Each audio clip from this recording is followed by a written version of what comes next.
This is the sound of worlds beyond number.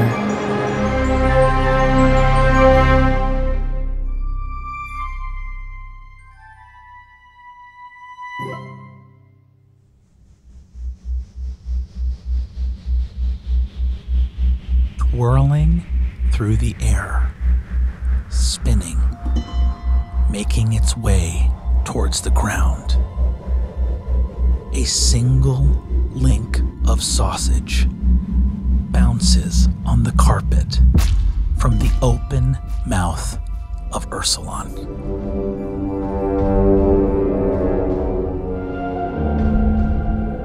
Ursulon, you behold the wizard Tefmet standing in front of a series of enchanted glass lenses, each about 8 inches thick, but about 16 feet wide, the smallest. The largest is about 24 feet wide. You recall these lenses from the Calibel Nautomantic apparatus, aka the Derrick, the wizard's derrick in the harbor of Port Talon. What is Ursulon feeling in this moment as Tefmet continues to describe minutia and details of the lenses? We see here along the ridge the enchantment. This was placed here specifically to initiate binding for an as yet unknown. It fades off as you, in this moment, are thinking, what?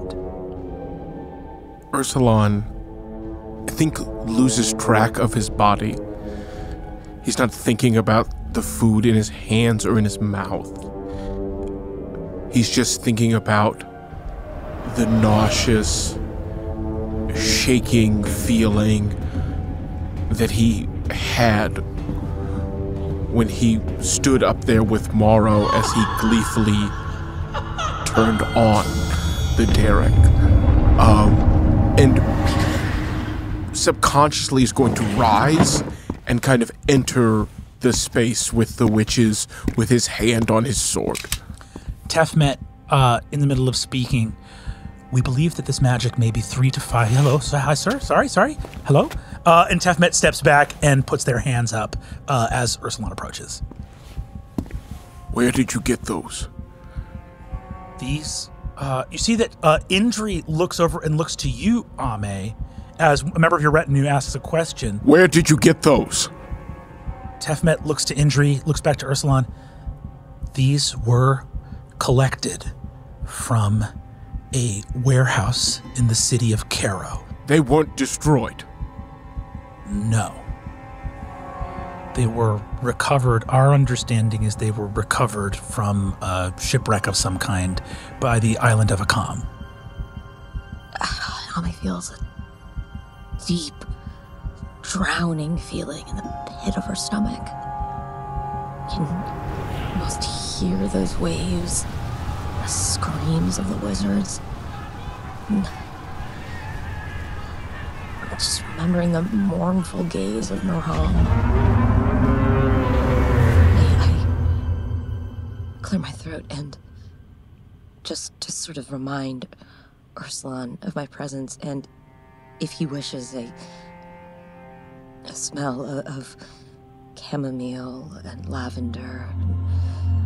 The sense of the cottage drifts towards him, and he can choose to fail a save against calm emotions, but only if he wishes. I'm gonna resist. I'm gonna attempt to resist. With a 12, I fail. Is the intention for the spell to work even if Ursulon resists? If he resists, it will not. It will just remain a scent. There's a moment where you actually feel the magic recoil from you, Ursulon. In the moment, you feel it is like pushing past a hand on your shoulder. In this moment, Ursulon realizes that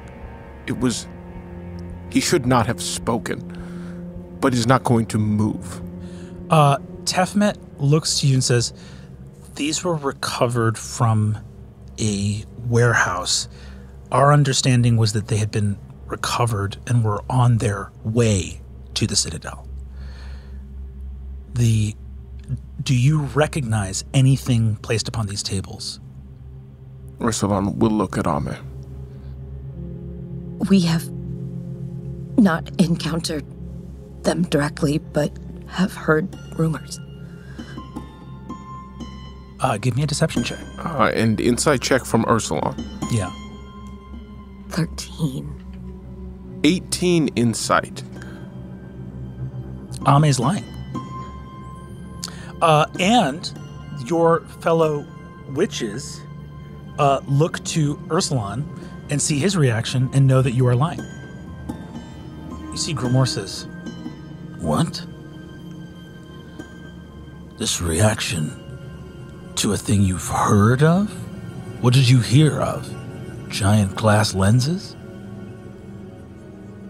I'm going to look at Ursulon. Insight check. 22. Deeply hurt and confused as to why we would make any attempt to obfuscate one of the most horrifying things we've ever seen. Ursulon's mind can't see the power in withholding information in this moment. Tefmet looks at Ursulon and looks back at Ame and says, "With the permission of my host, the Witch of the Wind and Stars, may I present some questions to our honored friend?" And you see that Indri says, "With your permission, Witch of the World's Heart, might the wizard Tefmet ask some questions of your guardian, Ursulon?" I would not wish for Ursulon to have to speak in front of those assembled. "Why?" asks Marara.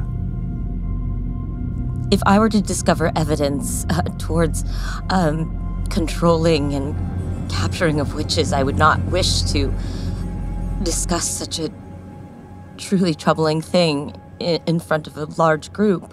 "Liar!" Grimoire leans forward and says, "I won't be lied to. Isn't it obvious? I know she walks among us now. What did I find in the staff of that wizard whose lifeblood I drank? What's to say the contract isn't signed right now? What's to say a worm hasn't wiggled its way into our heart, sister?" Hakea turns to you, Ame, and says, "Are you speaking truth or lie, Witch of the World's Heart?" I spoke mistakenly. I have seen items of that nature before. Tefmet looks at you, looking heartbroken. "When you came to my quarters to offer me a remedy, were you acting on behalf of the Citadel in that moment?" No, I'm no agent of the Citadel. In fact, I wonder that I would even be welcomed back there. Not a witting agent of the Citadel, certainly. Well, we all have our little friends outside of this coven, don't we, Marara? Don't lie again. Not to us. If the truth can't protect your friends, they're better off unprotected. Ursulon, please do us the kindness of answering Tefmet's questions. You are Ame's guardian, not her servant. You are in her retinue, not in her employ. Act freely. Tefmet looks at you and says, "Ursulon, honored friend, have you beheld these glass discs before?" Yes. Where? Port Talon. City in the northeast of Akam, yes? Yes. Indri nods to Tefmet, and you see draws something on a scroll, a small list of places to look after with her massive library of stars. And you see that Tefmet looks at you and says, "We had not had time to study these carefully or closely. We believe that under the right circumstances, they may have the power to bind..." They have the power. They held a great spirit. A ripple goes out through the assembled group here, perhaps none more so forcefully. You see Hyrule, the archer, a number of those spirits that are gathered here react sort of the most powerfully to what you have just said. Hyrule looks at you. Held a great one? Held him against his will? Not exactly. He made the choice to be held, that he would not endanger those in Port Talon. That the amount of strength he would need to overcome it would come at great cost to those who lived there. I was held. Hakea looks around. You see that even the Hyrule, the archer, these other spirits, they know what it means to be held. There are no great spirits in this room right now. But you can see there is some kind of relief at the idea that a great one has not already been held against their will, even though they themselves could easily be held. Hakea looks and says, then they are very close. Very close indeed. Indri looks at Tefmet. What do you make of this, Tefmet? This knowledge you have gleaned from Ursulon? Tefmet says, if this feat has already been accomplished, they are much closer than we imagined. Did the missives that you intercepted regarding these lenses, did they say that the Citadel was seeking to employ these lenses, or simply to examine the work of truly a madman? Tefmet furrows their brow and looks at you and says, what? What do you speak of, a madman? The wizard who had built this monstrous contraption was acting alone, using the resources of the Citadel, but without their knowledge. Give me an insight check. 23. Tefmet regards you with condescension and pity. As one who must spend an inordinate amount of my arcane prowess constantly to avoid the detection and sight of the Citadel, allow me to assure you, Witch of the World's Heart, there is not much the Citadel cannot see. Indri looks back up at Tefmet and says, this window of opportunity that you believe to be rapidly shutting. Tefmet says, slightly more shuttered than I believed at the beginning of this presentation, Witch of the Wind and Stars. You see the archer looks over, and Hakea says, my archer convey, who I should have brought long before, wishes to speak. See, convey goes,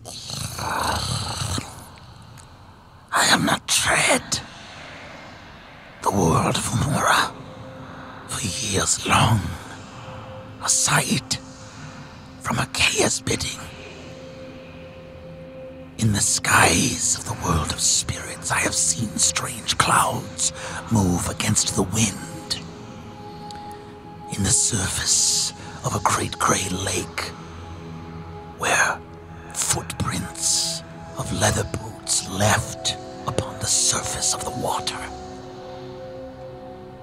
In the house of my father are 12 mighty steeds. And in the shadows of twilight that came for the very first time to those stables was a 13th horse with eyes of glass who vanished in a twinkling. Movements upon the world of spirits, strange things unfolding, paths not of our own keeping, put step by step into the side of our world. Indri speaks and says, giant vermin stalk the Evermere. The dead walk openly in Ruve. Strange times are upon us. Tefmet says, if, as the spirit convey suggests, these... I know not what constitutes as strange in the world of spirits, but if you have seen things that trouble you, this would map to what we have collected in these intercepted missives, that the reach of the Citadel within and to the world of spirits has lengthened.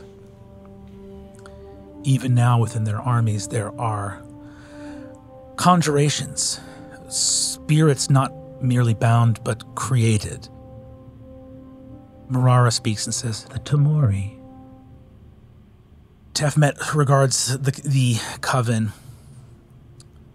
The wizard's talent for constructs, the secret words of the lingua arcana to animate stone and invite the spirit into mundane objects.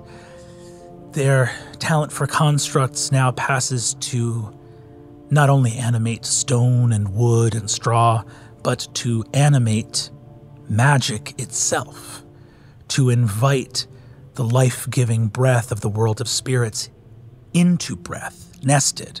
And you see the witch's, like Hakea furrows her brow and says, magic nested within magic to animate magic. What nonsense is this?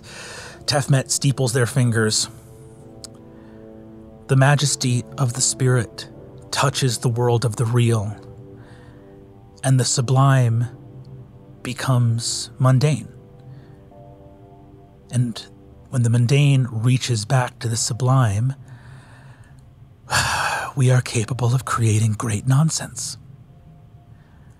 Magic animating magic.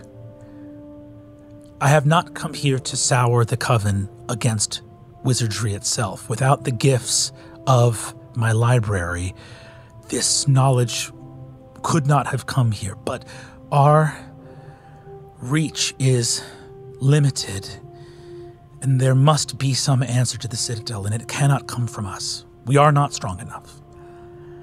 But this coven of elders, the greatest of witches in Umora, perhaps can.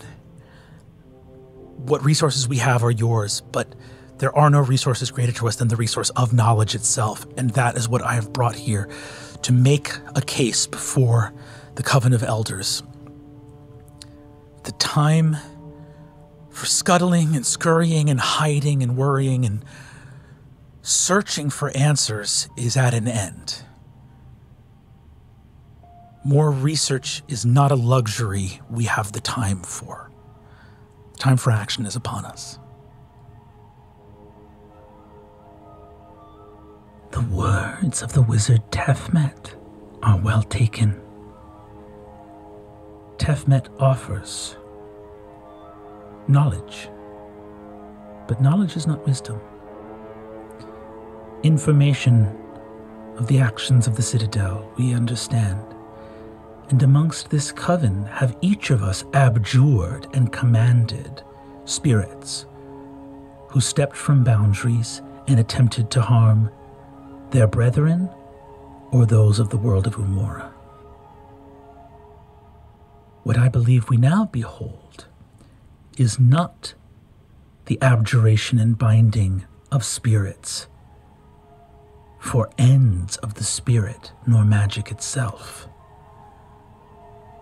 but a final crassness that seeks to shatter the foundations of magic itself, the binding of great spirits to ends mundane, to harness the sun and moon as common plow horses, to pull engines of war and rend this world asunder. There is one who already stands against them. There is one whose friendship we would do well to honor. The King of Night strides this world, and it is under his banner that our greatest chance of victory remains. The will of this coven is strongest in its unanimity. But even without us, does the King of Night pose a worthy adversary to the Citadel? the King of Night attacked a member of this coven, breaking truce with her. This was not an action in which he was advised this course by me. And he has paid a price for that gambit. However, mighty he is. He commands the house of Tikal and wears the stone of Kastvi. To his banner have sworn fealty the King of Storms and Orima of the Reaching Green. In Ruve are there 12 spirits that the warlocks of that land have sworn their fealty, and each of those 12 a mask of the King of Night. By himself does the pilgrim under stars hold power unimaginable, such that there are no score of wizards on the world that I feel could move against him and survive or even scathe him. And yet he does not walk alone. By his side walk great spirits, every warlock of the land of Ruve and some million soldiers. He is our chance, and with our power, united, she says as she whips to Ame, his victory is all but guaranteed. And this brief window of peril for our world may be forbade and ended if we have the strength and courage to act. The million Ruvians who have been given powers by great spirits and the stranger in black, what will happen to them when the Citadel is defeated? Marara says, I imagine some great number of them will be destroyed by the Citadel in this effort. However, my understanding is that the Citadel has already set that as one of their primary objectives, with no interference from the world of spirits whatsoever. But I mean, those Ruvians remaining. I suppose they will relinquish this power that has been granted to them? I'm certain that I do not know. It does seem that in this brief window with which we have to act, we are willing to forego a lot of assurances of safety for the future to the realm of magic. I think only of that, because it is in human nature to seek and take and survive however they may. Indri speaks.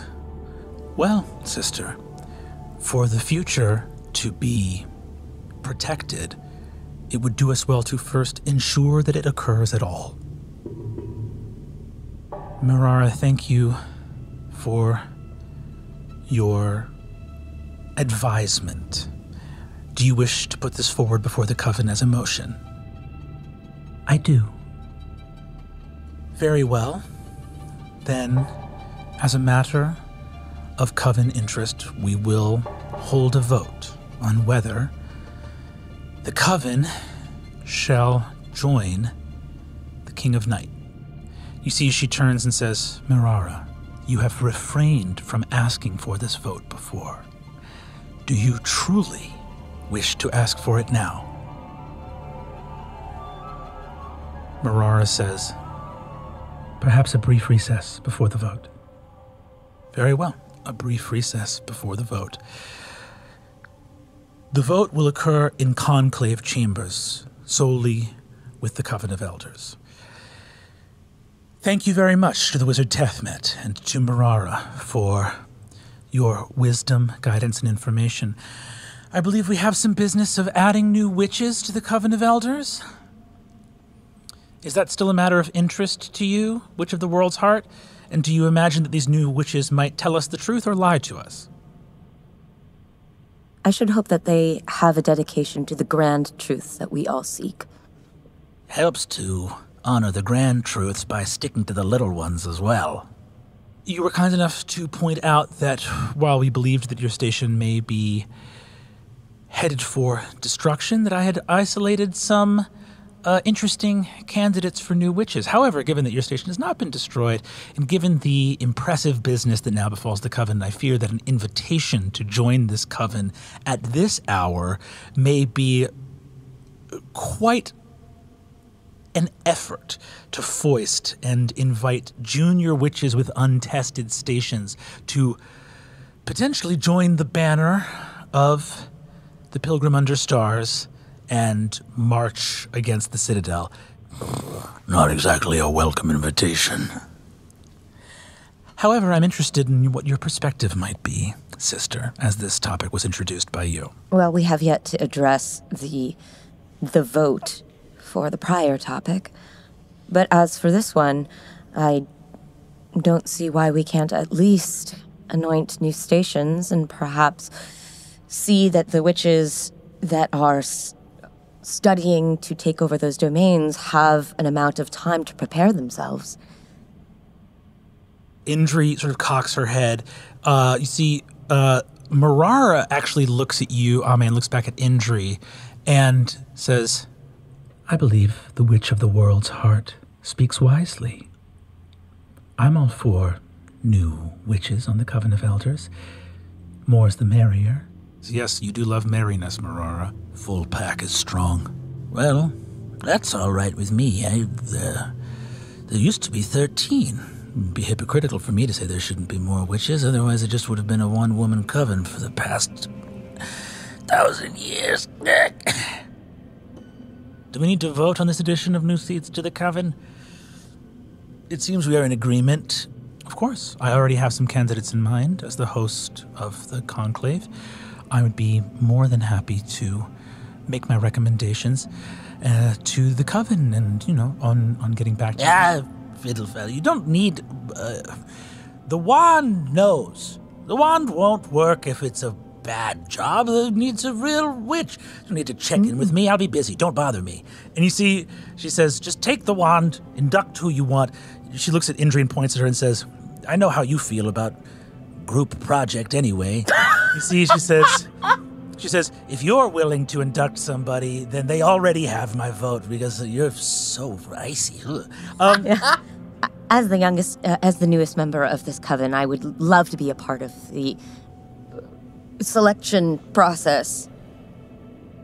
As Hekea sort of explains to Indri that the wand, as long as a member of the coven has the wand and picks the right person, that's actually all you need to induct somebody into the coven.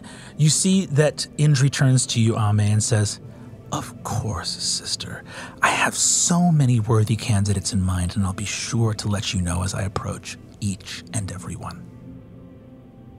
I don't even know if I need to ask for it, but Ame, go ahead and give me an insight check. 23. Oh! You know the number that Indri wants this coven to be. Mm-hmm. And she will be fucking damned if it moves away from that number. But you see, she says, I will see to it. You see, Hekea goes, very well, it's settled. But any one of us, if we come upon some talented young witch, would be able to wield this wand to deputize them? Yes, and elevate their station? Oh, fantastic. By all means, if you find someone, Witch of the World's Heart, just send them my way. A brief recess, and then to the conclave chamber to vote on the final matter before us. Whether to join the man in black and stand against the Citadel, united. I remind those assembled that the vote will pass with a majority of witches of this coven. But with unanimity, the power of magic we will wield will be beyond what we have seen from this coven in an age. The business tonight at our vote will conclude this conclave. After the conclusion of that vote, I would be more than happy to offer everyone here the turning of an hour's timepiece to gather your effects, at which point I would be honored to have my palace given once again to my own use. The retinues arise. Tefmet begins to sort of collect the belongings, and you see creates some hovering discs of force underneath the heavy objects and creates a little sort of train of hovering discs that will follow them. You see they're sort of shaking their head in this feeling of like, I've done everything I could, and that's that. And then is just sort of going about it. Ursulon, I think you see this. It just sort of looks up sadly to Ame, raises their eyebrows, and kind of shakes their head. And you see that Indri walks up quickly to Grimoire to talk as Hakea gets up to sort of... And you see that Indri is sort of... Like Grimoire, who was ultimately Indri's number one co-conspirator, they're now really kind of getting into it and talking about what comes next. And you see Marara gazes at Ame, gazes at you, Ursulon, and looks down at the sword at your belt, and then walks out of the room. Sorry to disappoint.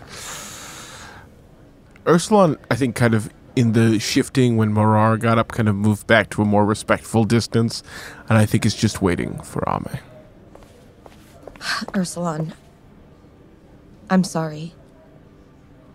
Why did you lie, Ame? Because I was scared. I don't know why I do it.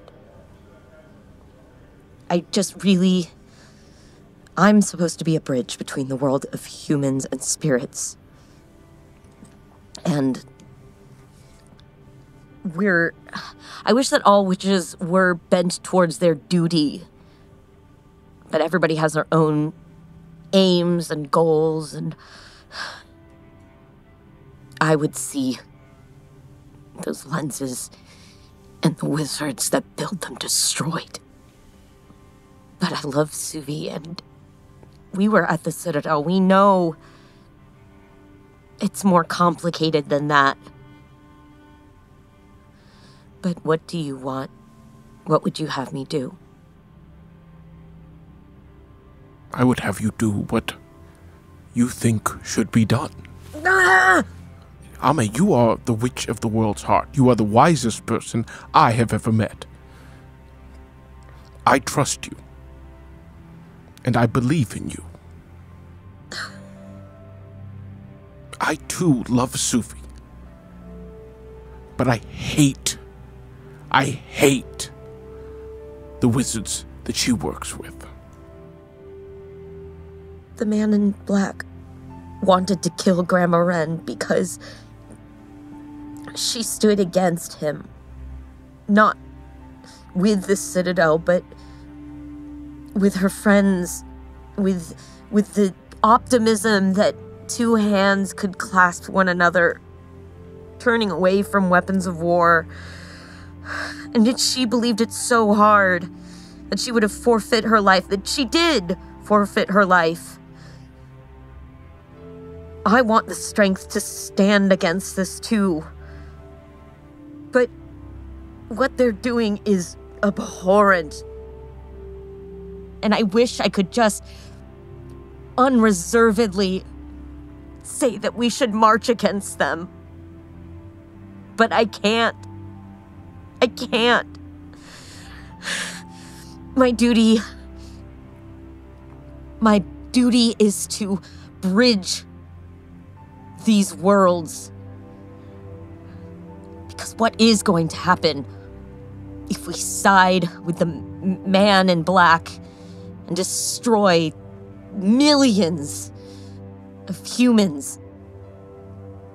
Then it becomes humanity versus the spirit world.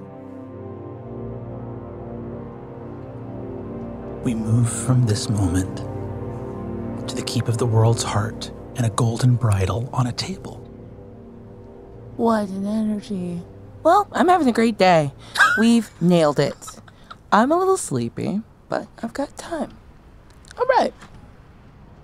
We need to cast Identify with this bridle.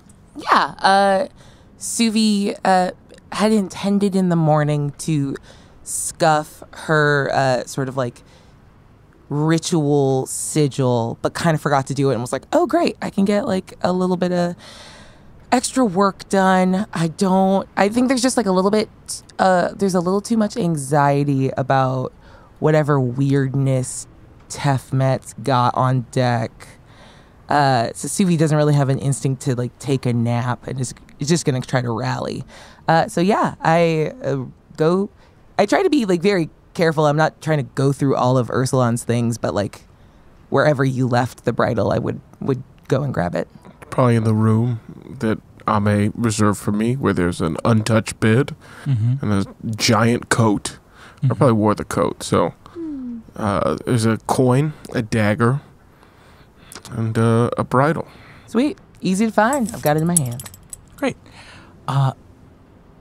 Going into your diagram, you see a bridle of golden thread taken from the world of spirits. Brought to this place, you see a young, fire-headed spirit clad in furs with claws on his feet and hands, and an ancient mossy druid handing a golden bridle. And you see one after the other, the little clawed boy bridling a hurricane, and then a river, bridling the wind itself, and at one point bridling a story and writing it throughout the pages of a book. You see that this bridle taken to the world of Umora, you believe has the ability to prompt magical beings to offer willingly a single ride upon their back with a successful animal handling check for beings that would normally be impossible for. Amazing. A simple magical tool. Yeah. Oh, that's so sweet. And CV goes and like has a little extra time that ended up being pretty quick and pretty simple. So I'll go replace the bridle and then make like a little note on it for Ursulon. Like I'll happily explain it when he gets back and we have time to talk. But just in case other things kind of kick up, like he'll have that so he'll know. And going back into the ring, Suvi goes to scuff it and clean it up. And just has a weird little thought.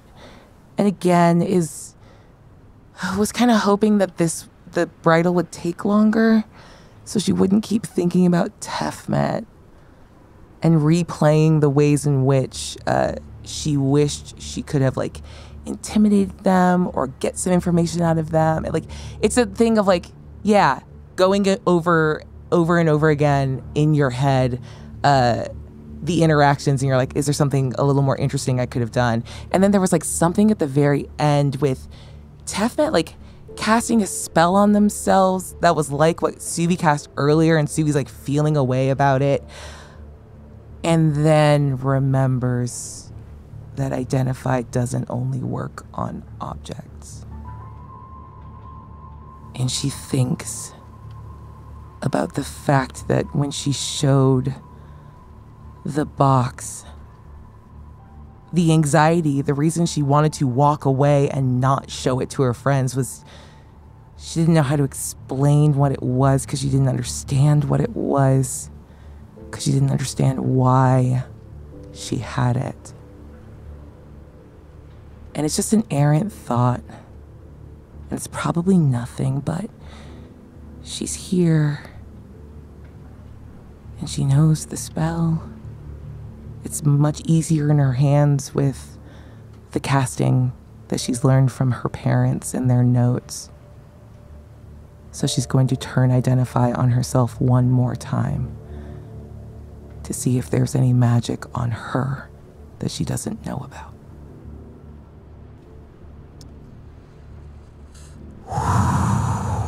Strap in.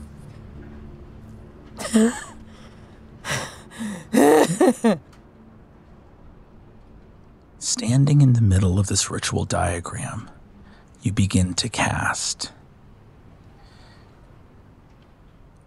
do you cast this in the expedited way of your mother's mending cantrip? Only ever that from now on. Which is fascinating because earlier today you pulled, or earlier in this period of wakefulness, is actually yesterday, you pulled a spell from your father's emerald ring, his ring of Aerith. You begin to speak in the lingua arcana speech. There are tales in the world of spirits about how this all began in inky blackness, and sometimes it was a body of ice that was thawed through, and other times out of the deep water or the dark forest came the first sun or moon. But in some tales, too, the very first thing was not a sun or moon or star, but was a single word. A language spoken by the universe to know itself.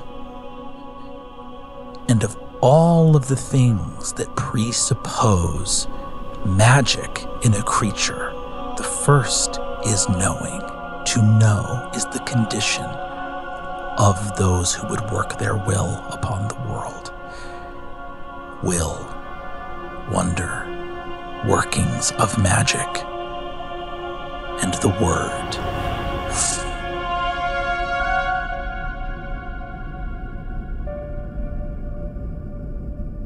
You are a word, the wizard sky, the word sky, vast, and suddenly there it is, yourself in constellation. Childhood, a point of starlight, a summer.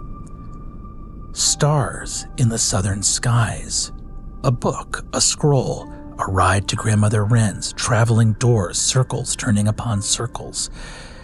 And there they are, hovering like moons, orbiting your ring. What's orbiting that ring? Scrying spells. And what are their names? The names of the spells inside them, each with an emblem of a tall glass tower. Why is a glass tower trying to look at your ring?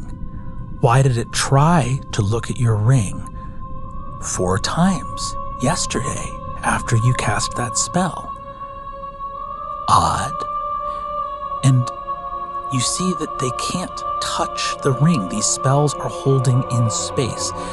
And suddenly you look at the star in vision as the diagram moves around you in silver lines of light, and you are yourself in constellation like a mighty archer made of stars above in the sky, beholding yourself in your own reflection. And there at your heart of hearts, past the sky, is the star that means Suverin Ked Baraket. And like arrows from a bow are there 22 scrying spells waiting to touch your heart. They are some weeks or perhaps 2 or so months old at this point, waiting at your heart, and something is stopping them, a curtain of celestial dust like the rings of a vast and mighty planet. And what is that arc stopping the scrying spells from touching your heart, and why are they roughly 2 months thereabouts old? The scrying spells from after your speaking mirror broke. The scrying spells from when you were on foot with Ame in a calm, coming towards your heart. And what is stopping them? And you investigate and find another word, another name. Wren, Gult, Stone, a perfect sapphire, another star, Orima of the reaching green. Why can't she hear you? A gift given to you. A stone to stop the eyes of great spirits. You are right. There is something in their greatness that is too great, and they must be stopped. And then you walk around. What else did your mother choose to protect you from? The citadel itself. You wear a stone around your neck and have sense the wagon in the town of Silbury, where Bear is the strongest man, and there you see your beloved friends, True, always at your side in constellation. The stone you wear protects you from great spirits and great towers. Two two sides, two hands reaching towards each other to clasp in and of themselves the other, and your stone protects you from great spirits and the citadel, and it protected you from the scrying that sought after you in those weeks that you were missing. Why did that not get mentioned to you? If so many scrying spells were cast upon you and they didn't work, why wouldn't someone have followed up with you? You look deeper. You see strands of prophecy fulfilled. Some of these stars burn red in the nighttime sky along a trail of Aurora Borealis. They are burning red like glistening rubies. And you see in the distance a man in a camel hair coat with a flat cap walking the Aurora Borealis, dropping rubies like breadcrumbs behind him in the sky. You look forward again. You have completed this and done your task, as you always have. You remained in the cottage. You remained on the dock. You saved your friend. You have always done exactly as you should. You have kept your promises. Is someone not keeping a promise to you? You look on yourself, and there you find it. A deep and murky constellation, streaking comets, closing in around you as though within a meteor shower, a fog of confusion. You are under the effects of a modify memory spell. Behind that cloud, a burning star, red and glowing. A Gaius spell, a quest placed upon you.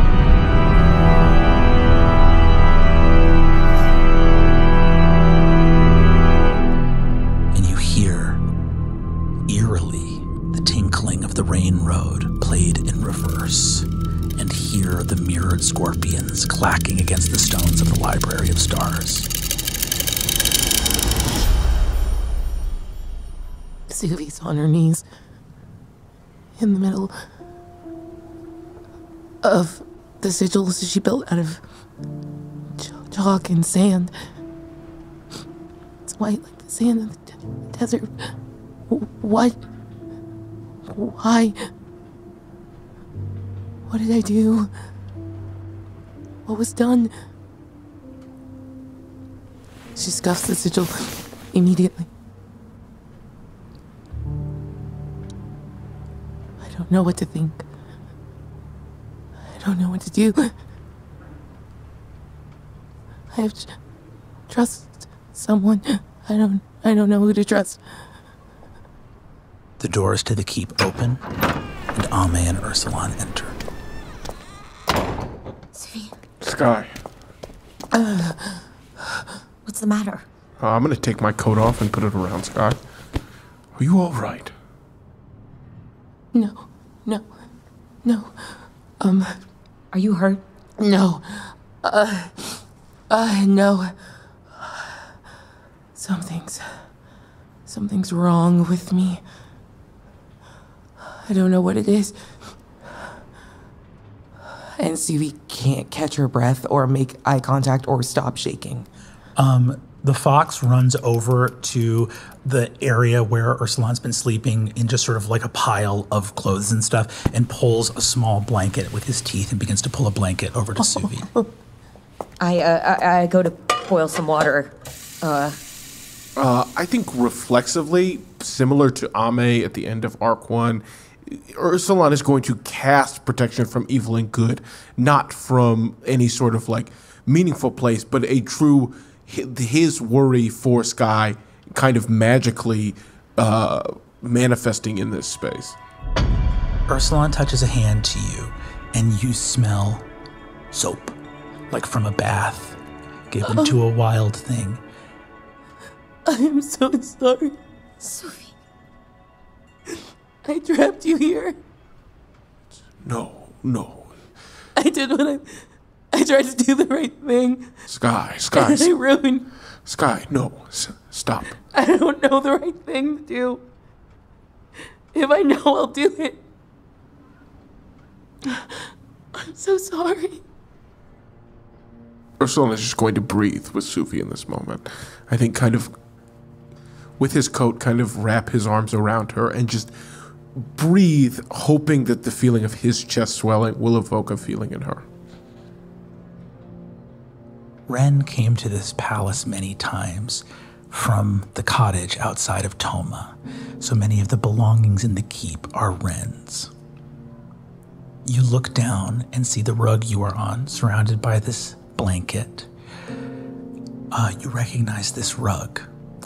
The last time protection from evil and good was cast on this rug was Suvi casting it with Ursulon under a blanket, breathing raggedly. The first spell you ever cast. I think Suvi just folds over on herself and is doing probably just a very poor attempt at breathing with you. Like, she understands what you're trying to do. And it's just one of those things where, like, the level of, like, exhaustion approaching, like, hysteria. Like, she cannot coordinate herself in this moment. Ame comes back with a mug of tea and a cup of coffee. And she sees her friends there, and Suvi's struggling to breathe. And she just thinks about the last couple of days and Suvi's unwillingness to open up to her, or Suvi's, perhaps, in Ame's mind, justified mistrust. And she stands back and watches her friends. In this moment, as you stand here with these drinks, looking at Ursulon here with Suvi, you hear on the glass, tap, tap, tap, tap, tap, tap. I look over. You see Neef standing at the window looking horrified with a broom handle with a crow perched on it. Neef? Can I meet you at the front door? Yes, I'll be right there.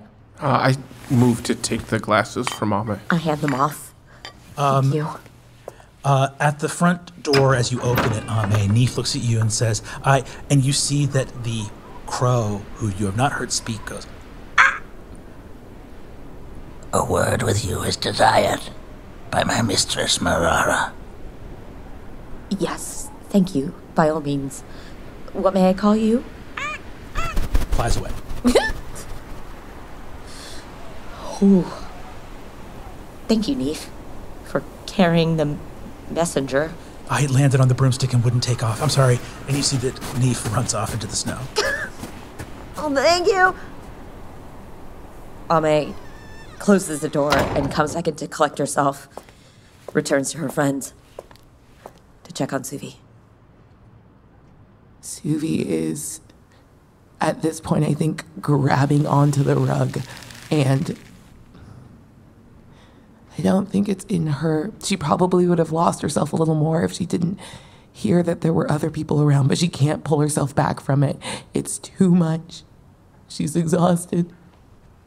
And it's just all coming out. Ursulon is continuing to rub Subi's shoulder and back to the best visibility while using another hand to try and build a fire in this hearth. Wordlessly, Ame swoops over and picks up the log and starts to build the fire herself. I think there's something in the, desire to do something or have control or be outside of her head and her heart. I'm going to cast an Irulian bolt at the fireplace. And fire leaps into the crackling fireplace. Who was that? It's me, Ame. No, yes, I know, God. And she's gonna try to kind of push herself up to, at least sitting and not sort of being doubled over. I offer my hand to help. Yeah, she takes it. Who was at the door? It was Neef. I'm being summoned to speak with Marara. What about? That can wait for a moment. What can we do? What happened? There is very powerful magic on me. Compulsion and forgetting. Do you know where this magic is from? If it is a curse, perhaps Wavebreaker?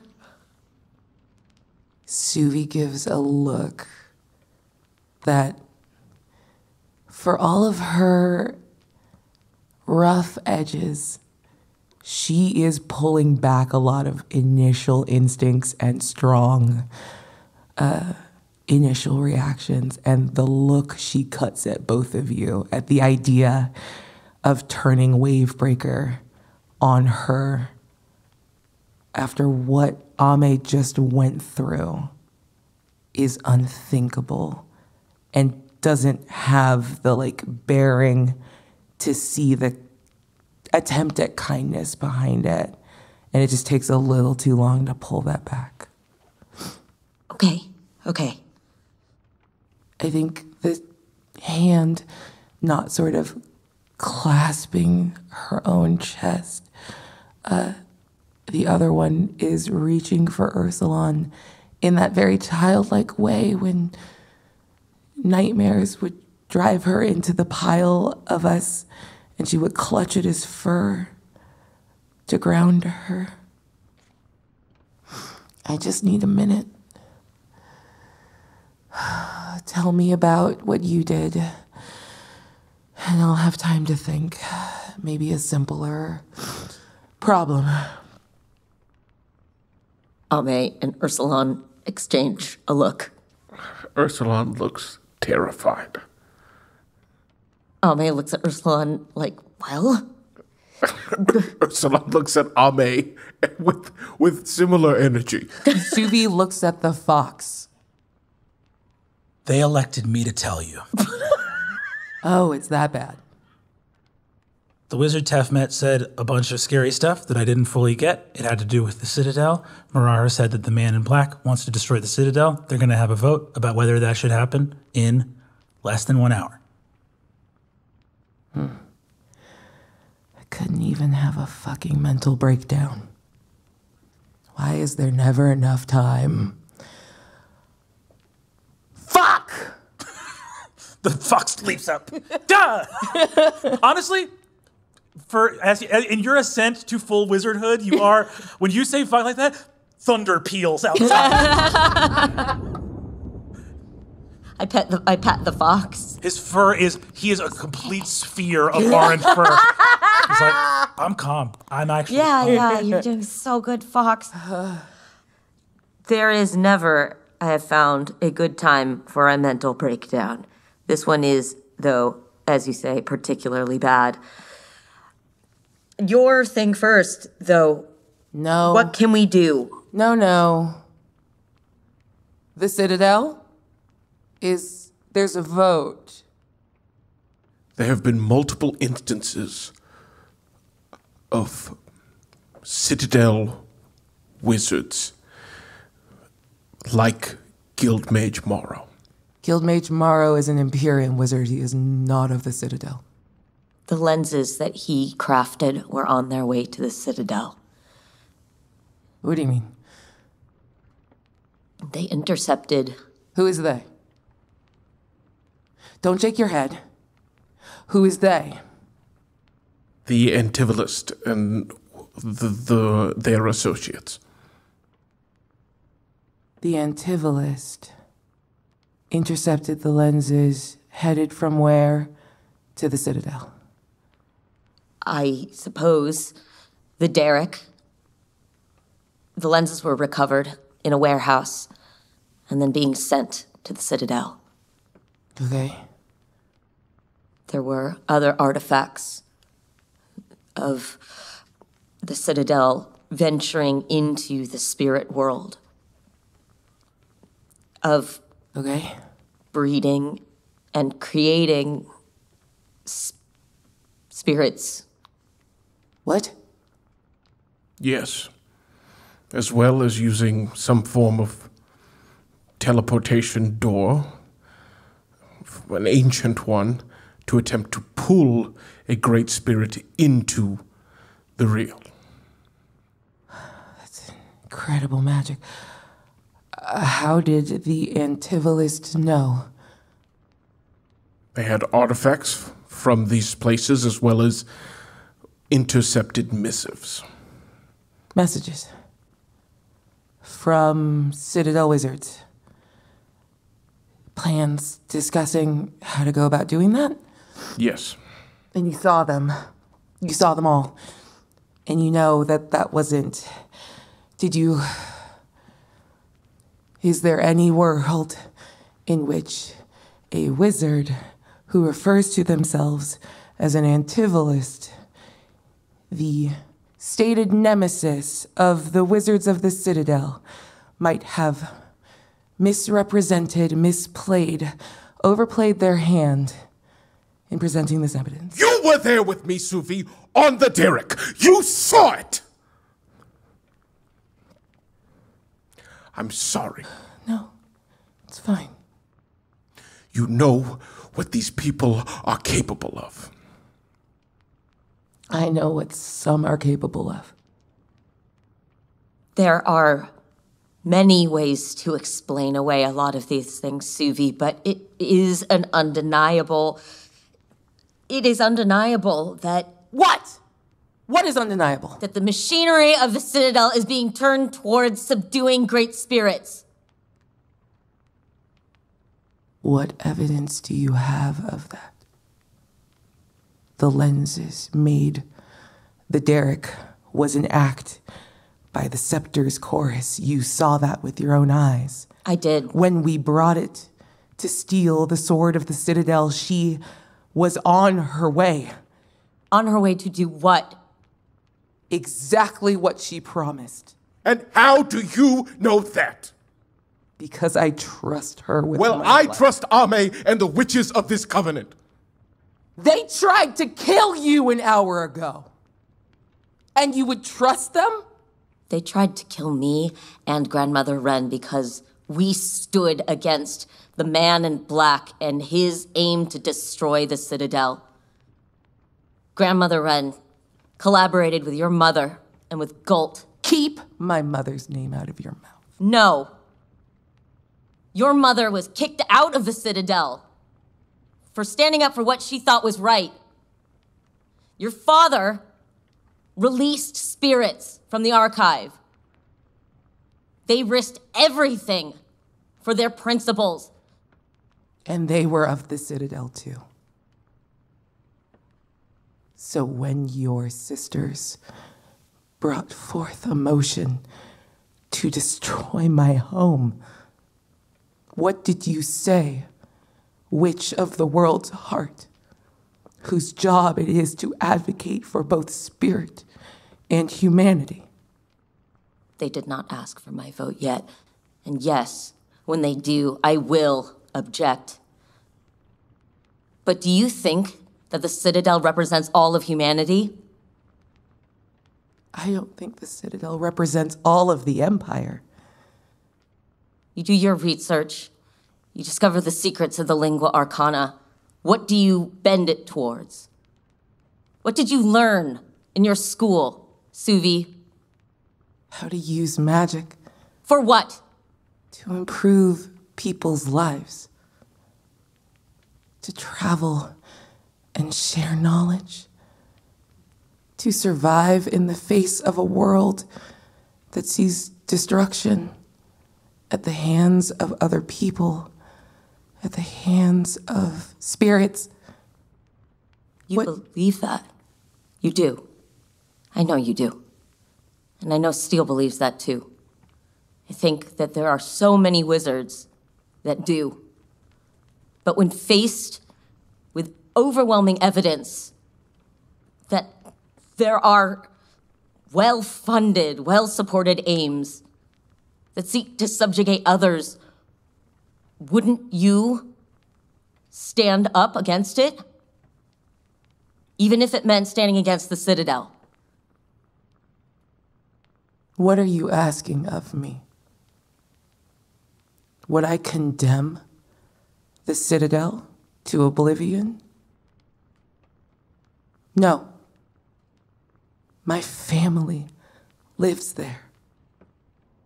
You met them. You put yourself in a coma because you did not want to wait for our help. And we kept you alive and nursed you back. Why do you suppose Steele was so eager to remove... If you want me to turn on my mother, I won't. Just because you don't know what it's like to have family doesn't mean that it's so easy for me to turn on mine. She's only ever helped me. She took me in when my parents died. What do you want from me, Ame?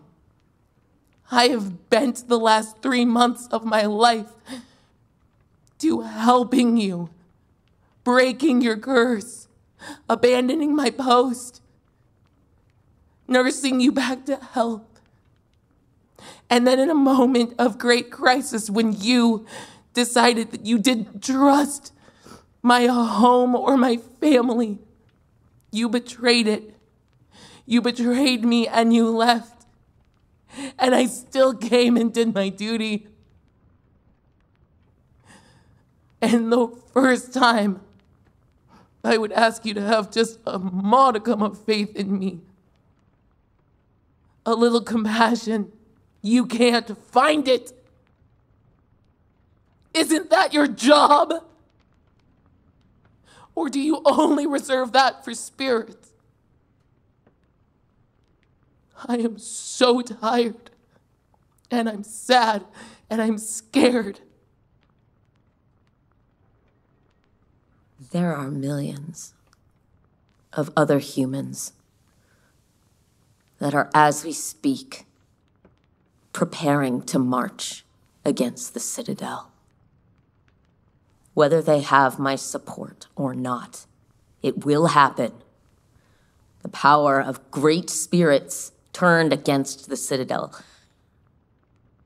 Even if I were to make an attempt, it will still happen. Okay. It's that easy for you to not even try. I didn't say I wouldn't try. If I knew, I promise I would not keep that from you, Ursulon. But what would you do? What would you do if you knew? If I knew that the Citadel was attempting to enslave and breed spirits, I would burn down my station, trying to stop them,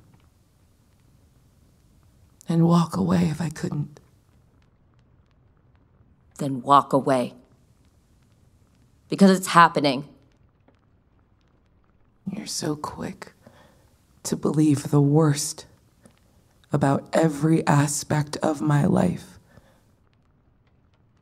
Forgive me if I need just a little more proof before I throw my whole life away for your cause. I am not so unmoored in this world.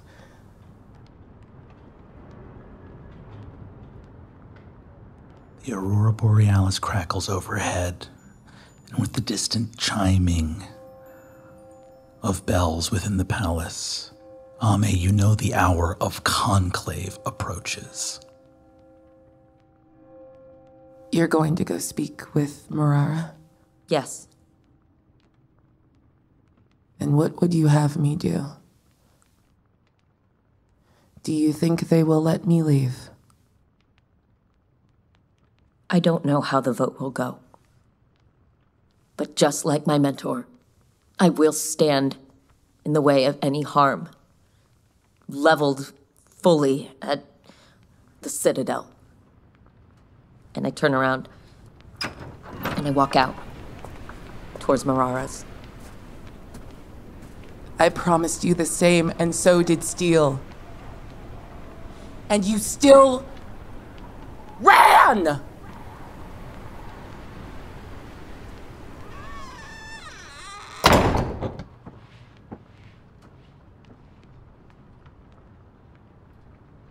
I'm sorry.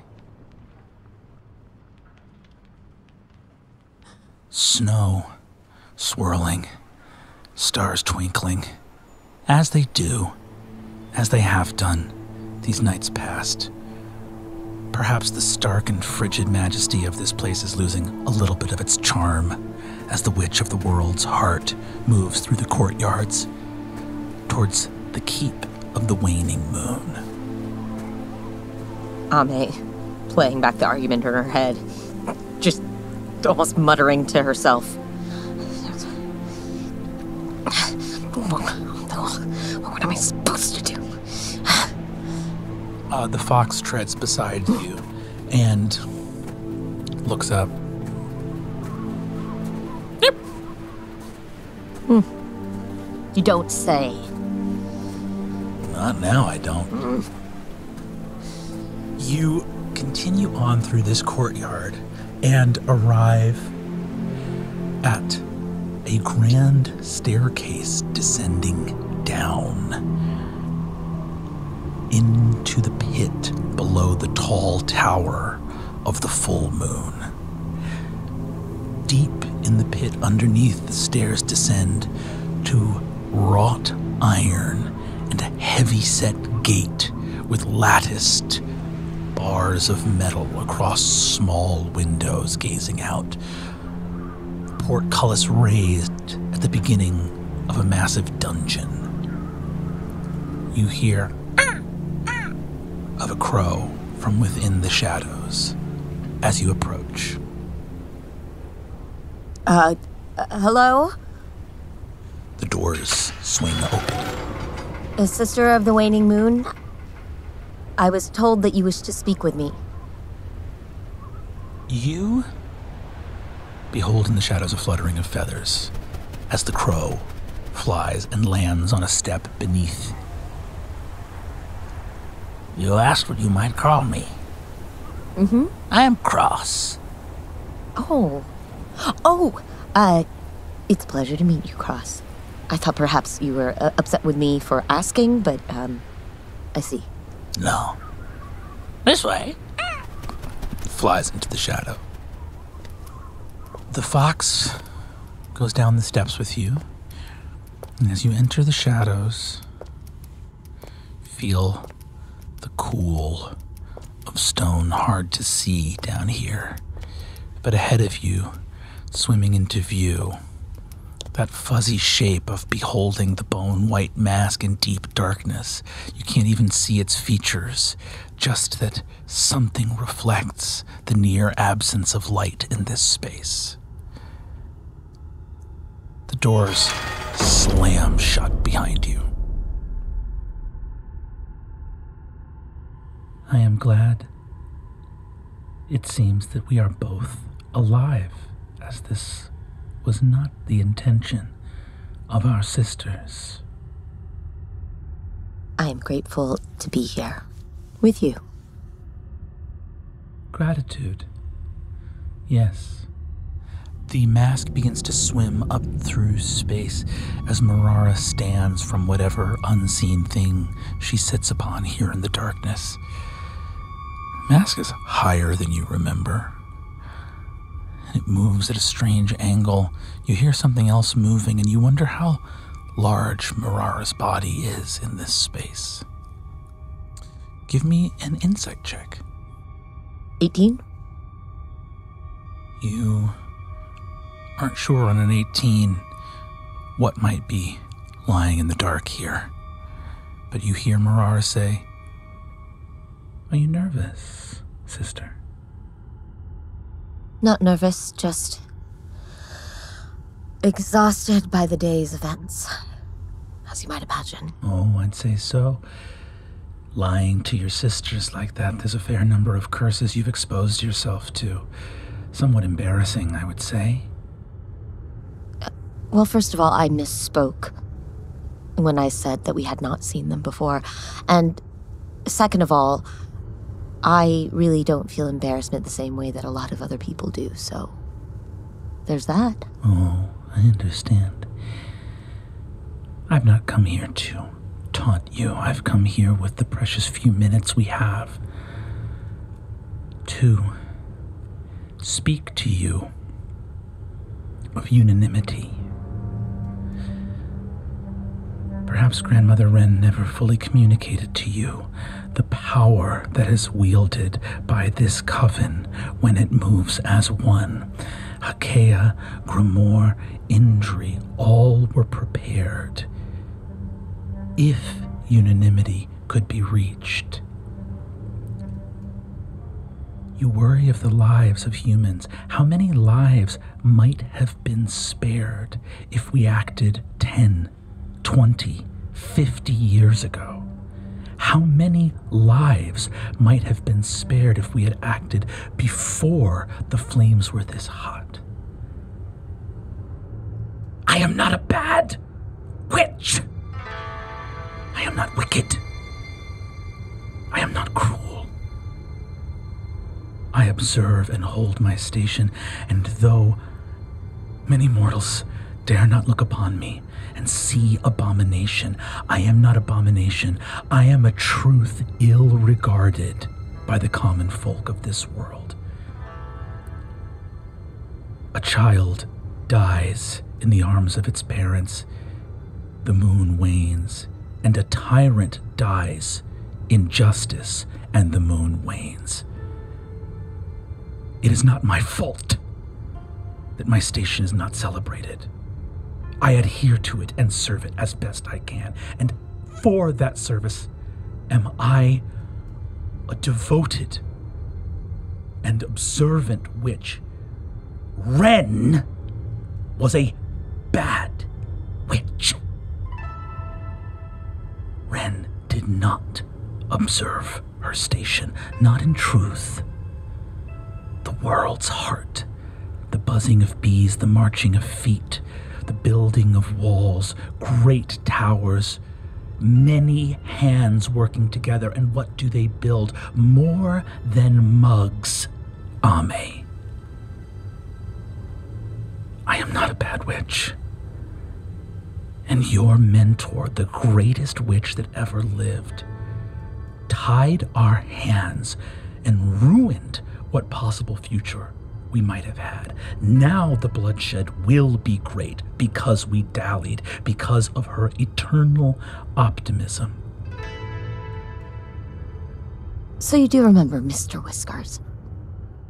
The mask raises up about 20 feet in the air and looks down, and you feel scratching of claws on many parts of the ceiling and walls around you.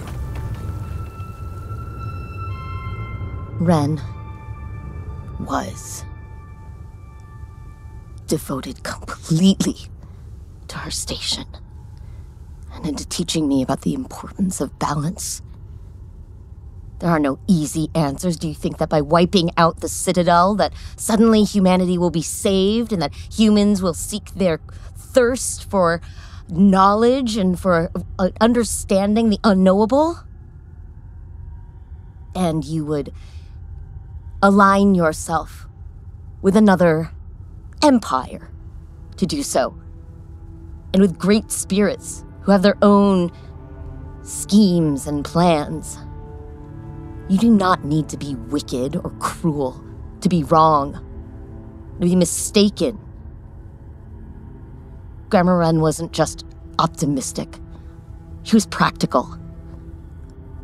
She saw ways, paths where other witches could not. Have you at all attempted to ever befriend a human, a wizard? If your worry is Ruve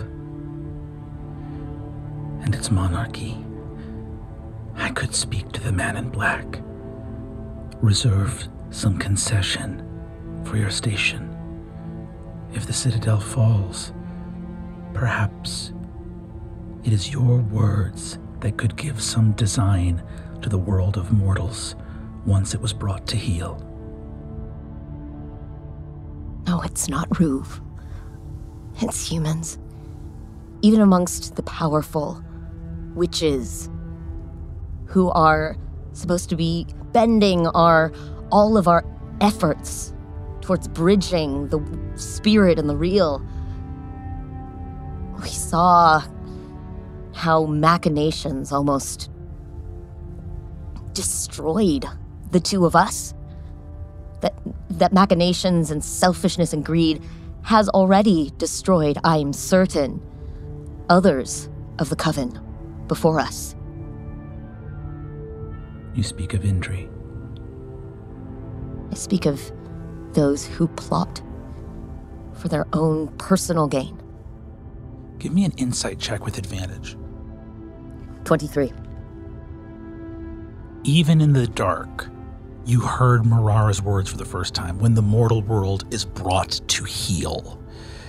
That is not the language that was used in the library, and it was not included in the plan for the man in black to oppose the Citadel. Indri. I was wrong to trust her. I thought that we were at common cause.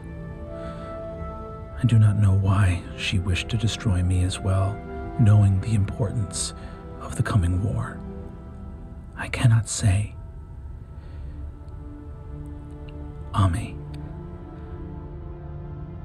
The mask lowers, and it's suddenly right in front of you.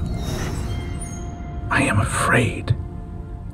If there is a concession you can name to vote with us and secure unanimity, I will do my best in the short time that we have to secure it from the King of Night. Grandma Wren saw a future which two hands could clasp in and of themselves, turned away from the weapons of war. You didn't think that wizards would humble themselves enough to move forward with us towards a future of peace. They will not. I know you are wrong. I can prove it. I will prove it. The man in black, the stranger,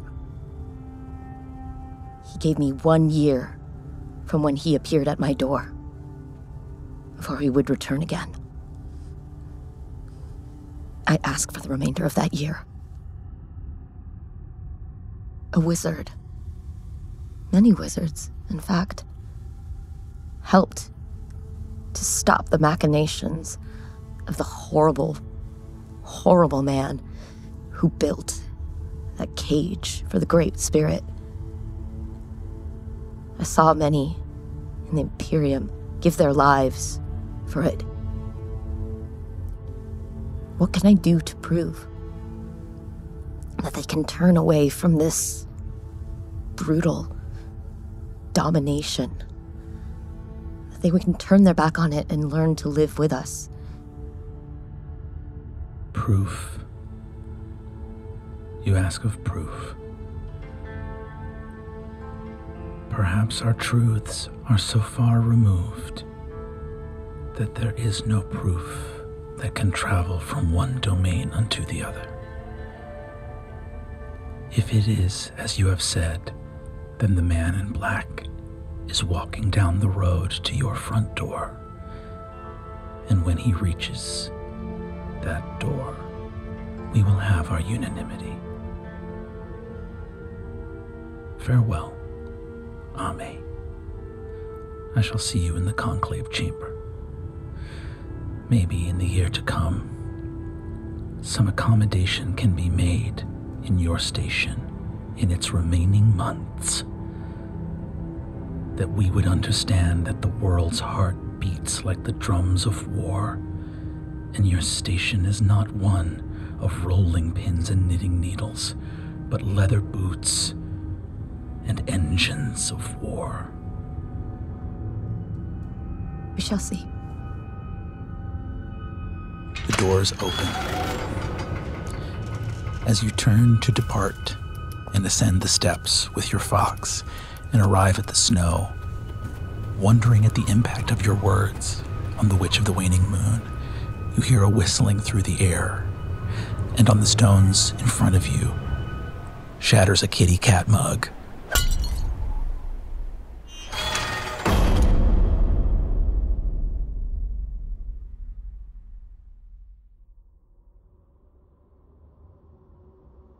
Ice blue shadow in the walls of the conclave. 5 witches, 5 familiars, and the light of the northern star. Indri speaks. Sisters gathered here, we have had a short recess to consider the words of the wizard Tefmet, the honored friend Convi, and the honored friend Ursulon. We come now together to this space for the plan set in motion by our sister Marara, Witch of the Waning Moon, that the forces of our conclave might be joined to that of the stranger, the pilgrim under stars. This matter is to be considered carefully.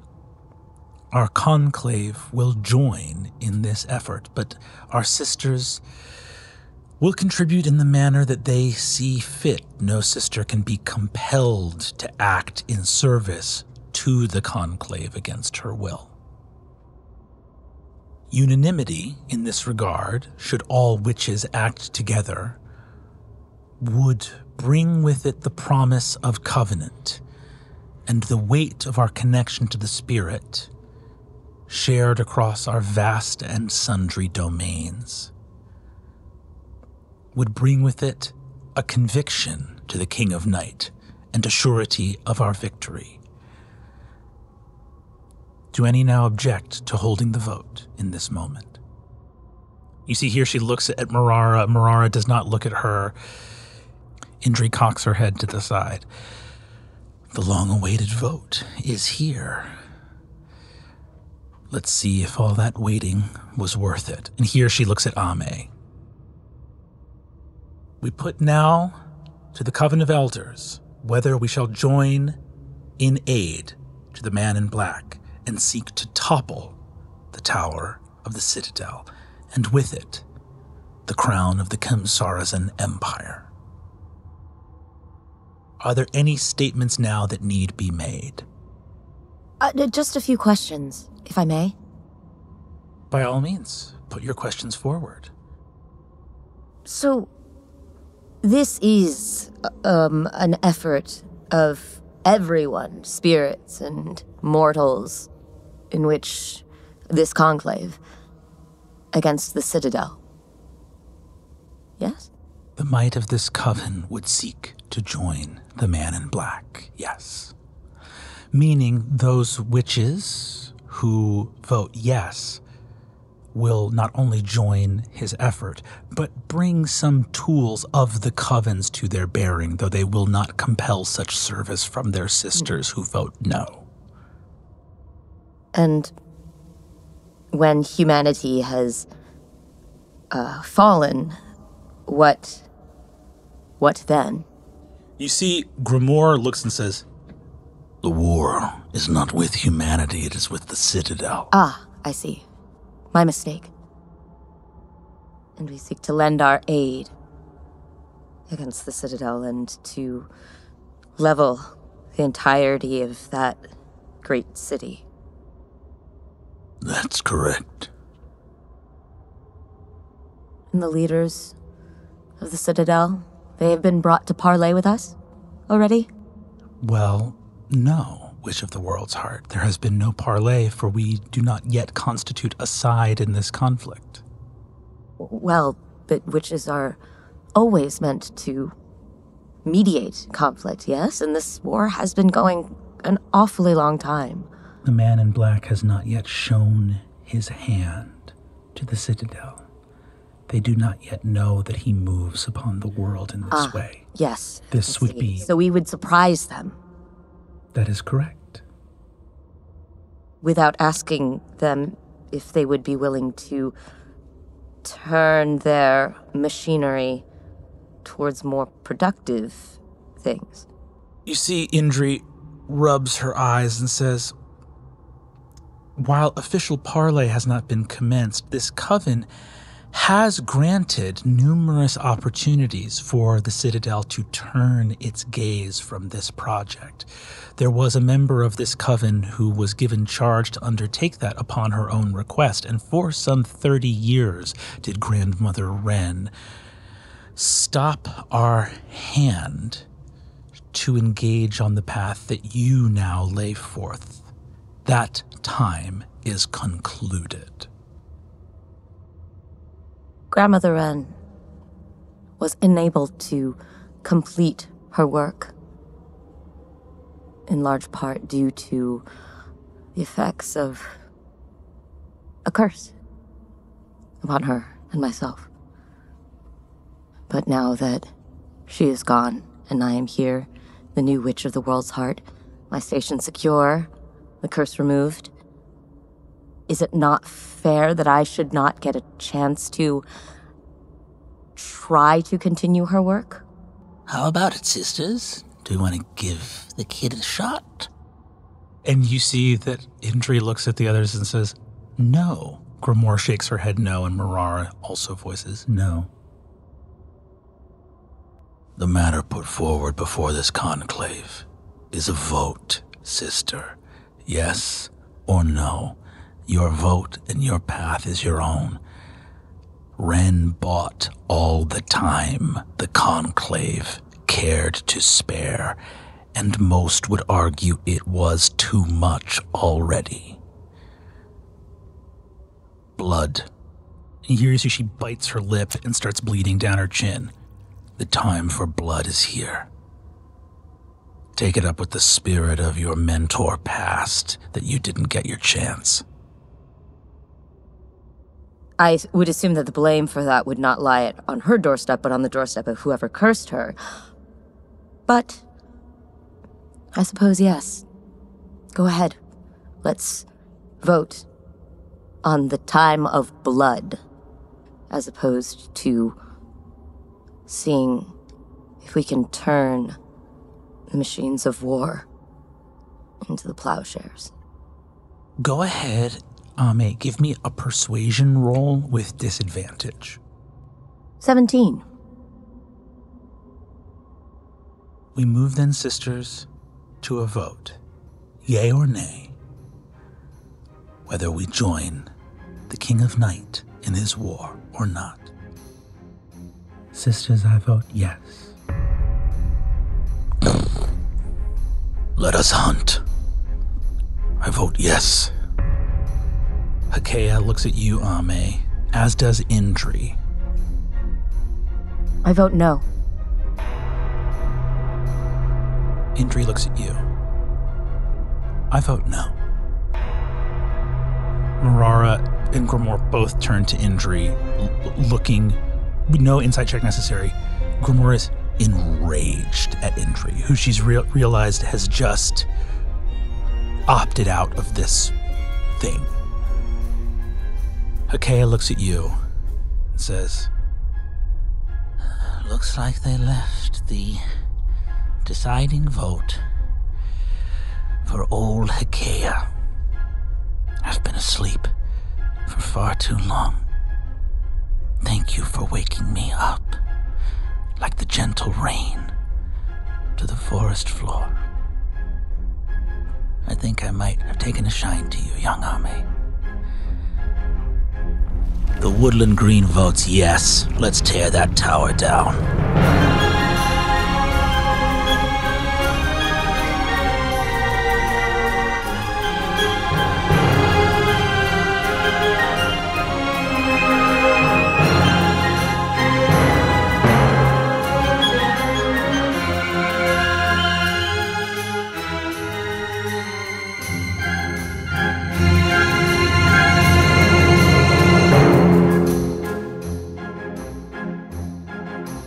That was Lou Wilson as Ursulon, Erika Ishii as Ame, Aabria Iyengar as Suvi, and Brennan Lee Mulligan as everyone and everything else. Worlds Beyond Numbered is edited, designed, and scored by Taylor Moore at Fortunate Horse, with additional sound design from Michael Gelfi Studios. For even more like this, join us on our Patreon. We'll see you there.